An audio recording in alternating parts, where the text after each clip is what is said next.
คุณผู้ชมครับไปดูเรื่องของฝนฟ้าคะนองที่เกิดขึ้นในหลายพื้นที่กันหน่อยนะฮะอากาศมันเปลี่ยนแบบนี้เนี่ยอย่างที่นครราชสีมา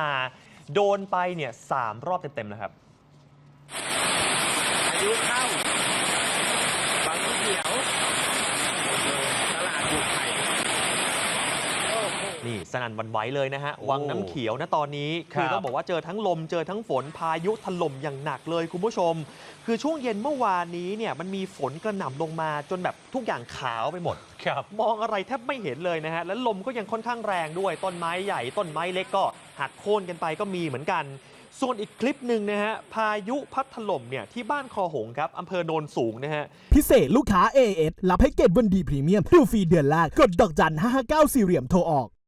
และน้ำมันก็ท่วมผิวการจราจรและพ่อค้าแม่ค้าเขาตั้งแผงขายของอยู่อ่ะโอ้เสร็จเลยโอ้โหขายของกันไม่ได้เก็บข้าวของกันแทบไม่ทันลูกค้าเองก็ต้องวิ่งหาที่หลบฝนกันใหญ่เลยนะฮะแต่ทีนี้คุณผู้ชมถ้าพูดถึงข้อดีของพายุฤดูร้อนพูดกันหน่อยละกันเพราะว่าตอนนี้เนี่ยน้ำในเขื่อนอ่างเก็บน้ำต่างๆของนครราชสีมานะฮะมีการเติมน้ำเข้ามาบ้างแล้วครับขณะที่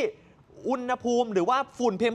2.5 มันก็ลดลงอย่างเห็นได้ชัดเหมือนกันเพราะฉะนั้นฝนที่ตกลงมาไม่ใช่ว่าจะไม่มีข้อดีนะฮะมองในมุมดีกันบ้างก็ไม่แรงจะได้ไม่แรงจะได้มีน้ำไว้ใช้กันนะฮะ